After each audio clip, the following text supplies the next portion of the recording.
Welcome to health file.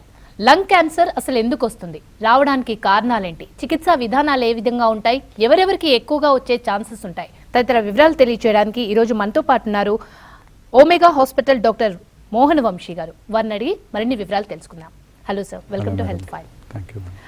Common గా ఎక్కువగా lung cancer వింటూ ఉంటాం, ఫ్రీక్వెంట్ గా వస్తుంది. మిగతా క్యాన్సర్ తో కంపేర్ చేస్తే లంగ్ క్యాన్సర్ మాట అనేది ఎక్కువగా వింటూ ఉంటాం. ఎందుకు సార్ ఎక్కువ వస్తుంది? Lung cancer is the commonest cancer in the world అండి. ప్రపంచం మొత్తం మీద చూసినట్టయితే ఇంక్లూడింగ్ భారతదేశంలో కూడా ఇప్పుడు lung cancer is going to be the commonest cancer. ప్రపంచం మొత్తం మీద more than 1.8 million new lung cancer cases diagnose చేయబడుతున్నాయి. అండ్ అన్ఫార్చునేట్ థింగ్ ఏంటంటే 1.6 million people die of lung cancer. ప్రపంచం మొత్తం మీద క్యాన్సర్ రిలేటెడ్ డెత్స్లో లంగ్ క్యాన్సరే అగ్రభాగంలో ఉంటుంది. ఇన్ఫ్యాక్ట్ స్త్రీలలో కూడా second commonest cause. Breast cancer వల్ల ఎక్కువ మంది ప్రాణాలు కోల్పోతున్నారు స్త్రీలలో ప్రపంచం మొత్తం మీద.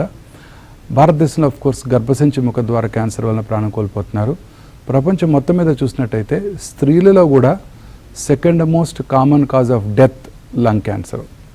ముఖ్యంగా భారతదేశంలో కూడా అర్బన్ ఏరియాస్లో లంగ్ క్యాన్సర్ ఇన్సిడెన్స్ ర్యాపిడ్గా పెరిగిపోతుంది. ముంబై మెట్రోపాలిటన్ ఏరియాలో ప్రతి 1,00,000 మందికి 50 మంది ప్రతి సంవత్సరం ఈ లంగ్ క్యాన్సర్ బారిన పడుతున్నారు. అంటే కొత్త లంగ్ క్యాన్సర్స్ ప్రతి సంవత్సరం ప్రతి 1,00,000 పాపులేషన్కి 50. This is the commonest cancer in men amongst the most of the urban areas. New Delhi, Mumbai, Calcutta అన్ని ట్యూమర్ రిజిస్టర్లో కూడా lung cancer is the common cancer. ఒక్క gastric cancer followed by lung cancer. But lung cancer incidence urban ఏరియాస్లో ప్రపంచం అంతా కూడా ర్యాపిడ్గా పెరిగిపోతుంది. చాలామంది లంగ్ క్యాన్సర్ వల్లనే ప్రాణం కోల్పోతున్నారు.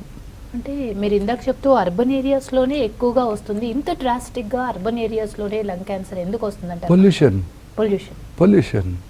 Nothing but pollution. అర్బన్ ఏరియాస్లో ఇప్పుడు కామనెస్ట్ కాజ్ లంగ్ క్యాన్సర్ కారణాలు కనుక మనం చూసినట్టయితే కామనెస్ట్ కాజ్ స్మోకింగ్. పురుషుల్లో 90% of the lung cancers smoking వల్లనే వస్తాయి. స్మోకింగ్ చేసిన 6 సెకండ్స్లో స్మోక్లో ఉండే 500 టాక్సిన్స్ మన బ్లడ్లోకి వెళ్ళిపోతాయి. అందులో 73 కన్ఫర్మ్డ్ కార్సినోజెన్స్ అంటే క్యాన్సర్ కారకాలు ఉన్నాయి. ముఖ్యమైన radioactive polonium component, benzopyrene, butadiene, ఇవన్నీ కూడా క్యాన్సర్ కారకాలు. ఇవన్నీ 3 ఇంపార్టెంట్ క్యాన్సర్ కారకాలు లేదా కార్సినోజెన్స్ అంటాం. ఈ స్మోక్ చేసిన తర్వాత ఓరల్ క్యావిటీ, లంగ్స్, బాడీ అంతా కూడా శరీరంలో ఎక్కడైనా కూడా క్యాన్సర్ రావచ్చు. చాలామంది గుట్కా తింటూ ఉంటారు. గుట్కా తింటున్నాను, నోట్లోనే ఉంచి ఊసేస్తాను, దాన్ని లోపలికి ఇంజెస్ట్ చేయను, నాకు క్యాన్సర్ రాదు అనుకుంటారు. గుట్కా తిన్నప్పుడు ఓరల్ క్యావిటీ క్యాన్సరే కాకుండా ఆ గుట్కాలో ఉన్న టాక్సిన్స్, గుట్కా అంటే నథింగ్ బట్ టొబాకో, ఆ టాక్సిన్స్ నోట్లో కూడా అబ్జర్వ్ చేయబడి ఊపిరితిత్తుల్లో కూడా లంగ్ క్యాన్సర్ కలిగించవచ్చు. అంత ఎఫెక్ట్ కలిగిస్తుంది టొబాకో.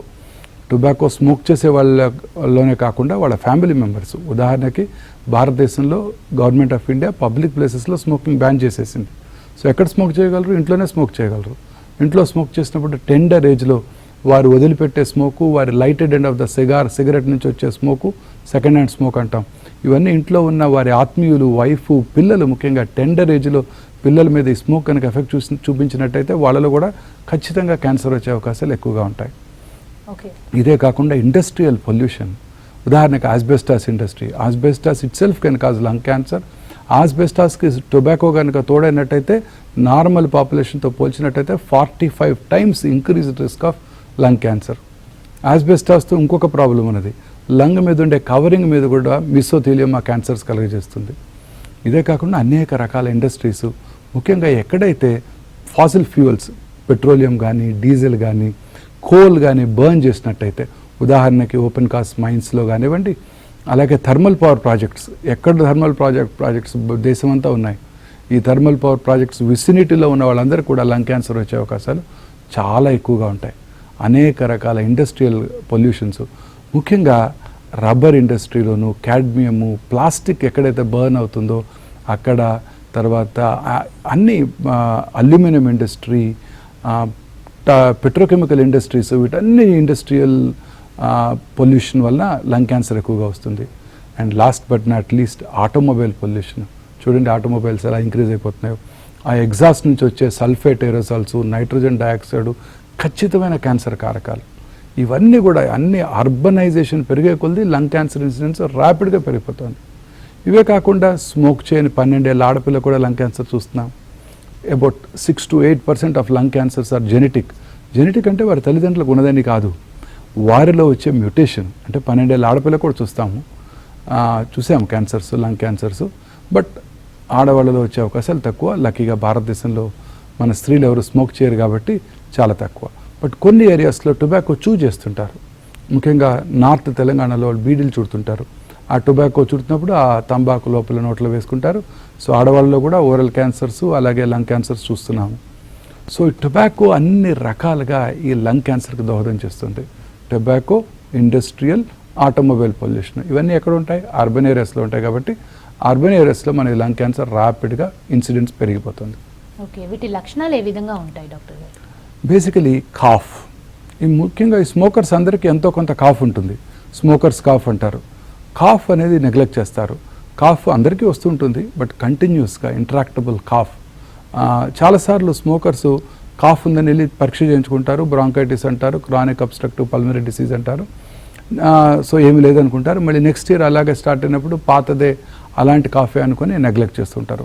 సో ఎవరికైనా కూడా కాఫ్ రెగ్యులర్ ఇంటర్వెల్స్లో కంటిన్యూస్గా వస్తుంటే, డ్రై కాఫ్ కానివ్వండి, కాఫ్తో పాటు స్ప్యూటమ్ రావటం కానివ్వండి, ఆ స్ప్యూటమ్ అంటే కళ్ళలో రక్తం పట్టడం కానివ్వండి, చెస్ట్ పెయిన్ ఉండటం కానివ్వండి, అలాగే షార్ట్నెస్ ఆఫ్ బ్రెత్ అంటే కొంచెం దూరం నడవగానే ఆయాసం రావటం, ఇవన్నీ కూడా లంగ్ క్యాన్సర్ లక్షణాలు.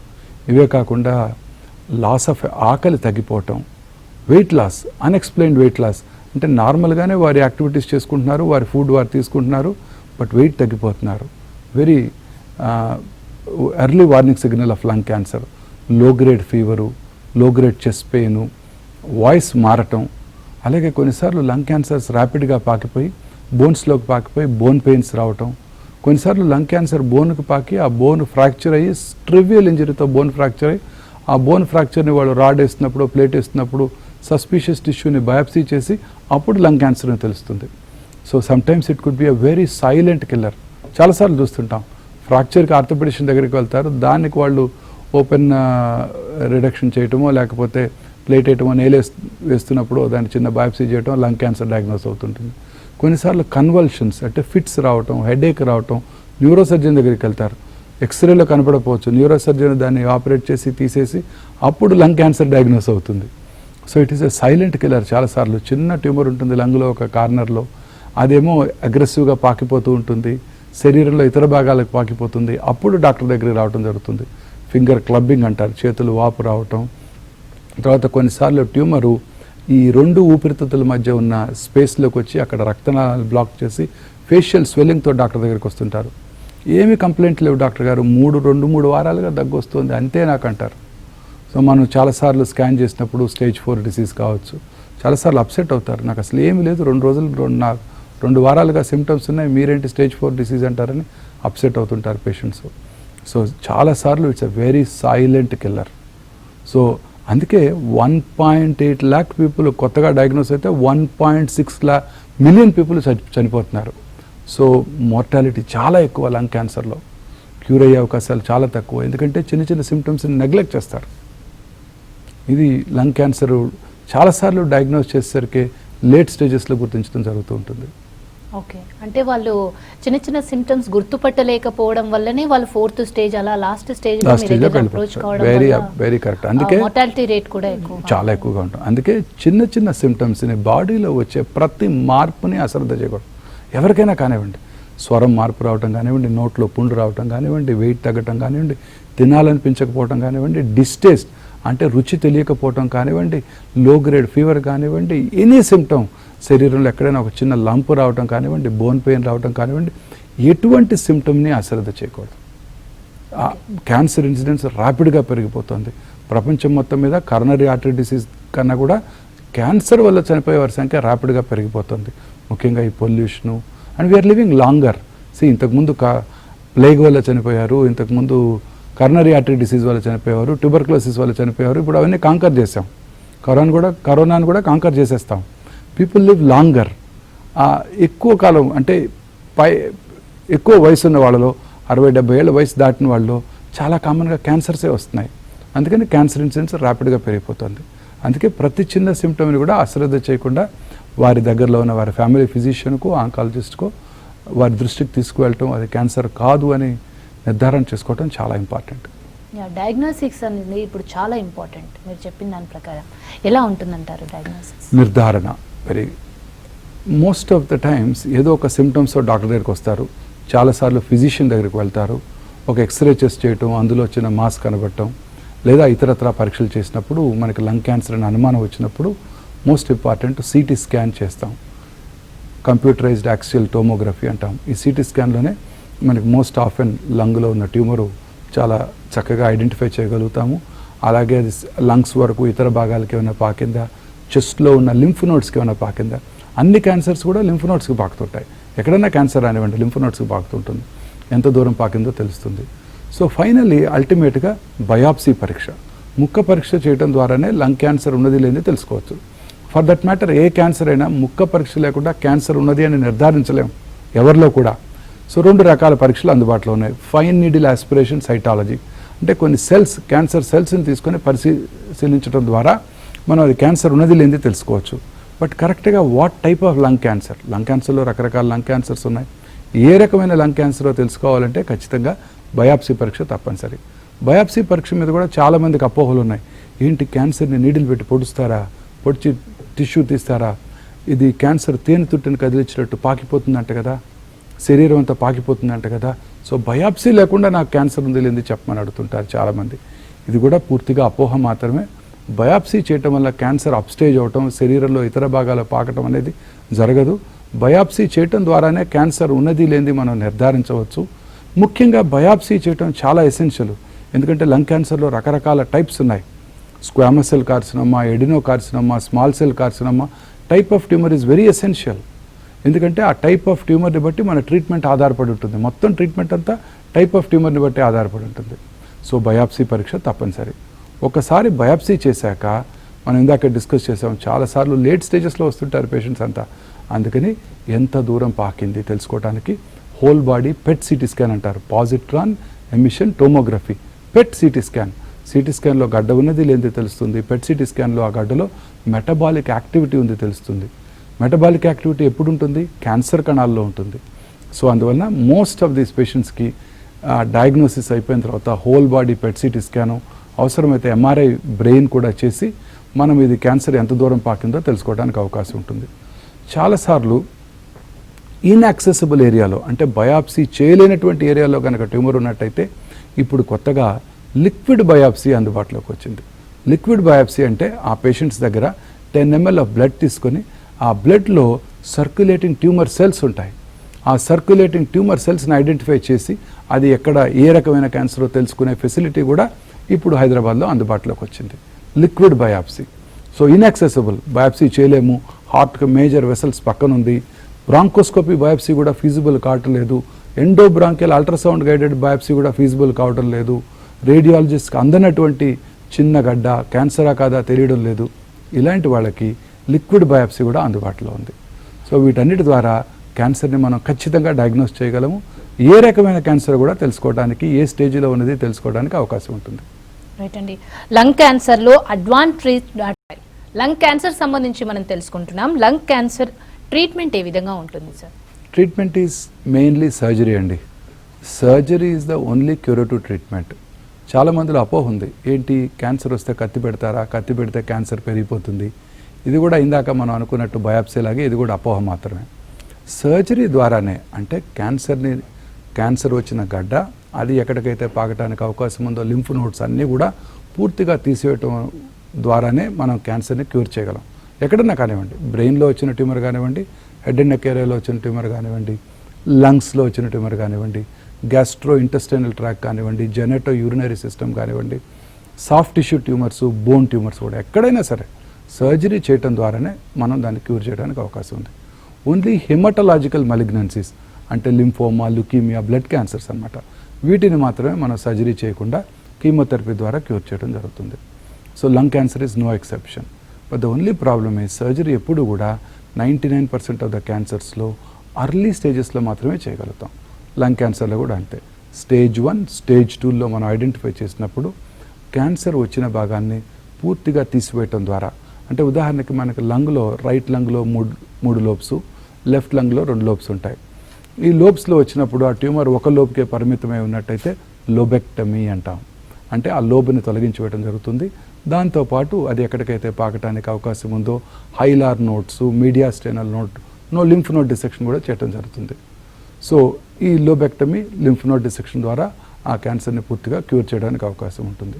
కొన్నిసార్లు 2 లోబ్స్ ఇన్వాల్వ్ అవుతాయి, 2 లోబ్స్ తీసేస్తాం. ఉదాహరణకి ఒకసారి 3 లోబ్స్ ఇన్వాల్వ్ అవుతాయి, రైట్ సైడు, లేకపోతే లెఫ్ట్ సైడు మధ్యలో వస్తుంది, అటు ఇటు కూడా ఇన్వాల్వ్ అవుతుంది.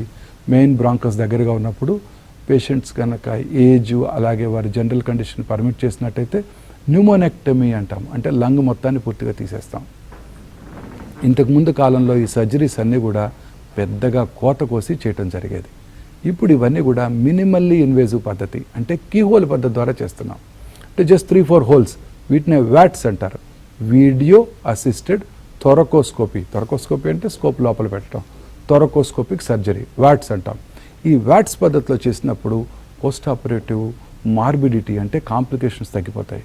ఎందుకు, ఇందాకే మనం డిస్కస్ చేసాం, లంగ్ క్యాన్సర్స్ అన్నీ కూడా స్మోకర్స్లోను, ఏజ్డ్ ఇండివిజువల్స్లో, ఓల్డ్ ఏజ్లో వస్తుంటాయి.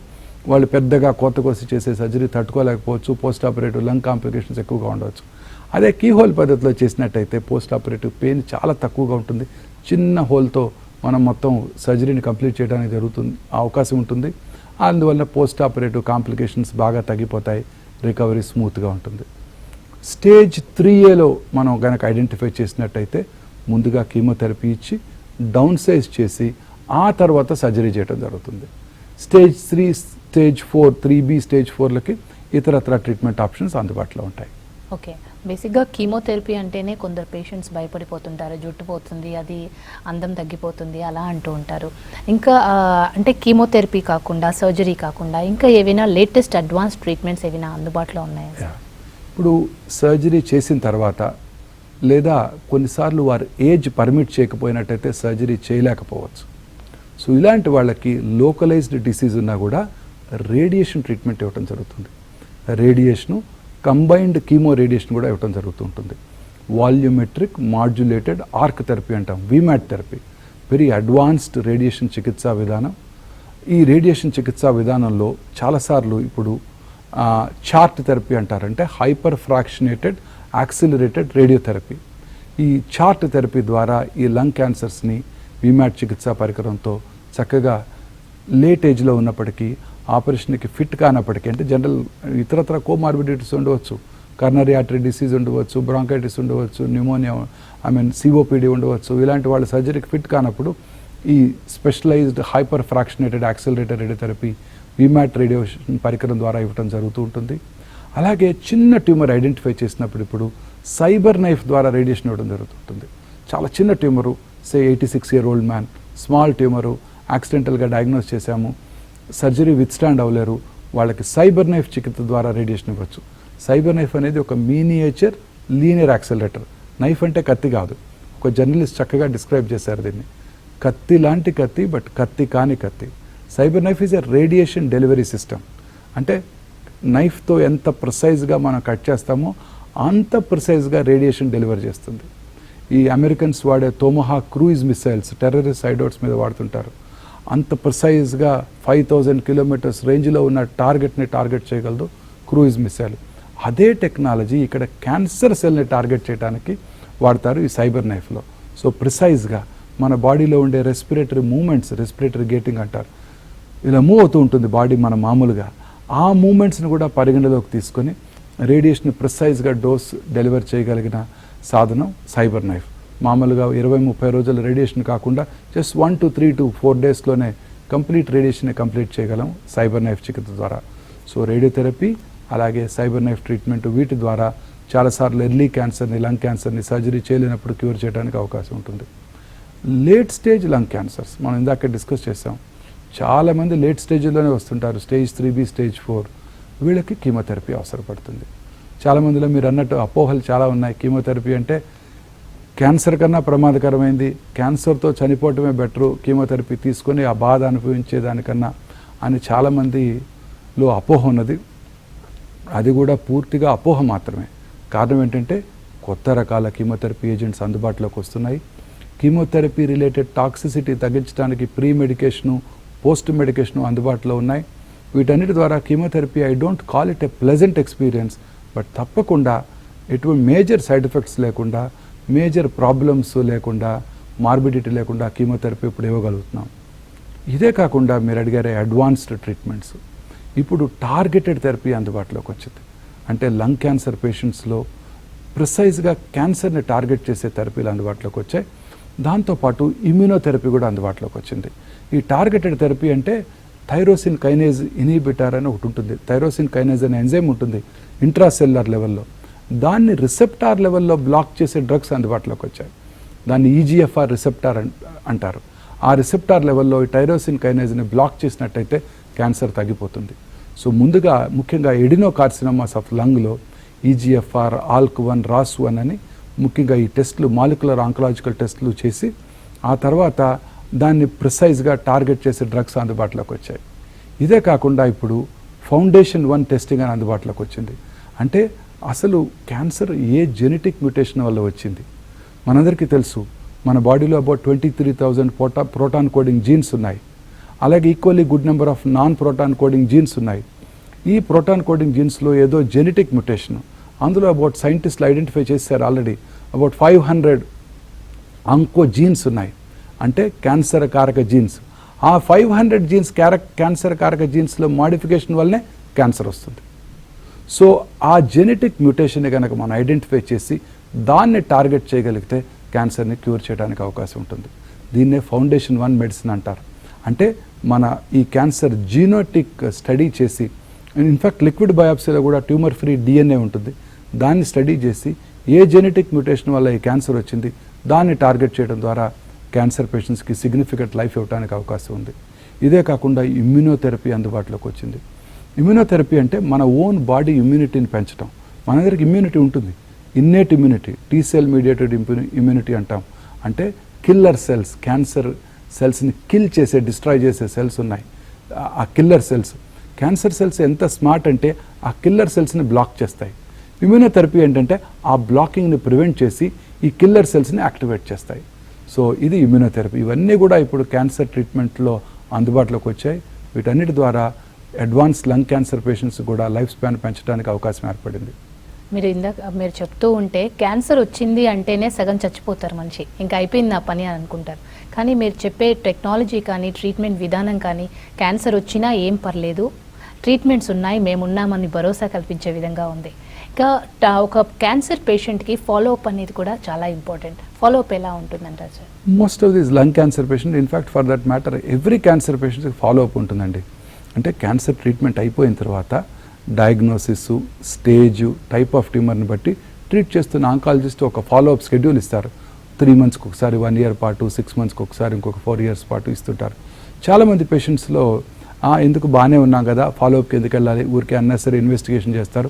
ఆ ఇన్వెస్టిగేషన్ చేస్తే మళ్ళీ రేడియేషన్ ఎక్స్పోజర్ ఉంటుందంటే ఆ స్కాన్స్ వలన దానివల్ల ఆపద ఉంటుంది కదా అని కూడా అనుకుంటూ ఉంటారు. ఇది పూర్తిగా అపోహ. ఖచ్చితంగా ఫాలోఅప్కి వెళ్ళాలి. ఎర్లీ స్టేజ్ క్యాన్సర్ కూడా తిరిగి వచ్చే అవకాశాలు ఉంటాయి. ఆ తిరిగి రావటాన్ని మనం ముందుగా పట్టుకుంటే మళ్ళీ క్యూర్ చేయడానికి అవకాశం ఉంటుంది. అందుకే ప్రతి క్యాన్సర్ పేషెంట్ కూడా ఖచ్చితంగా, ఆల్ క్యాన్సర్స్, లంగ్ క్యాన్సర్ కాదు, అన్ని క్యాన్సర్స్ కూడా, కొన్ని రకాల క్యాన్సర్స్ తిరిగి వచ్చే అవకాశాలు తక్కువగా ఉంటాయి, వాళ్ళు కొంచెం ఎక్కువ టైంలో 1 yearకి ఒకసారి పిలుస్తూ ఉంటాం. సో అందుకని ఫాలోఅప్కి వెళ్ళటం అనేది చాలా ఇంపార్టెంట్. ట్రీట్మెంట్ ఎంత ఇంపార్టెంటో క్యాన్సర్ పేషెంట్స్ అందరికీ ఫాలోఅప్ కూడా అంతే ఇంపార్టెంట్. ఓకే, అంటే ఓవరాల్గా స్టేజ్ 1, స్టేజ్ 2 మొత్తం ఎన్ని స్టేజెస్ ఉంటాయి సార్? స్టేజ్ 4 స్టేజెస్ ఉంటాయండి. అంటే ఫస్ట్ స్టేజ్లో గుర్తించి మీ దగ్గరికి రావాలంటే ఏం చేయాలంటారు? క్యాన్సర్కు చాలాసార్లు మనం లేట్ స్టేజెస్లోనే గుర్తించడం జరుగుతుంటుంది. అర్లీ స్టేజెస్లో గుర్తించడం క్యాన్సర్ని చాలా కష్టం. కారణం ఏంటంటే క్యాన్సర్ సిమ్టమ్స్ నార్మల్ సిమ్టమ్స్ లానే ఉంటుంటాయి. ఉదాహరణ లంగ్ క్యాన్సర్ తీసుకుంటే మానని దగ్గు, కళ్ళు పట్టడం, కళ్ళలో రక్తం పట్టడం, ఇవన్నీ కూడా ట్యూబర్క్యులోసిస్లో కూడా చూస్తుంటాం. బట్ ఆఫ్ కోర్స్ ఇండియాలో ట్యూబర్క్యులోసిస్ ఇన్సిడెన్స్ చాలా తగ్గిపోతుంది, క్యాన్సర్ ఇన్సిడెన్స్ పెరిగిపోతుంది. Socio economical status of the country improve అయ్యే కొలది క్యాన్సర్ ఇన్సిడెన్స్ ర్యాపిడ్గా పెరిగిపోతుంది. సో ప్రతి చిన్న సిమ్టమ్ని కూడా అశ్రద్ధ చేయకుండా మన ఫ్యామిలీ ఫిజిషియన్ దృష్టికి తీసుకువెళ్ళటం, వారి పర్యవేక్షణలో తగు పరీక్షలు చేసి అది జబ్బు కాదు అని నిర్ధారణ చేసుకోవటం, అనుమానంగా ఉన్నట్టయితే ఆ ఫ్యామిలీ ఫిజిషియన్ యొక్క రిఫరెన్స్తో ఆంకాలజిస్ట్ని కలవటం, తద్వారా క్యాన్సర్ని ముందుగా డయాగ్నోస్ చేయవచ్చు. సో మోస్ట్ ఇంపార్టెంట్ ఫిలాసఫీ ఏంటంటే మనలో వచ్చే ఎటువంటి మార్పుని కూడా అశ్రద్ధ చేయకూడదు. అలా చేసినట్టయితే మనం అన్ని జబ్బుల్ని ముందుగా కనిపెట్టవచ్చు, క్యాన్సర్ని కూడా ముందుగా కనిపెట్టవచ్చు. Right, thank you so much doctor Mohan Vamsi గారు. అసలు లంగ్ క్యాన్సర్ ఎలా వస్తుంది, ట్రీట్మెంట్ విధానం ఏ విధంగా ఉంటుంది అని తదితర వివరాలు చక్కగా తెలియజేస్తుంది. Thank you so much. Thank you madam. ఇది ఇవాల్టి health file. Keep watching TV5.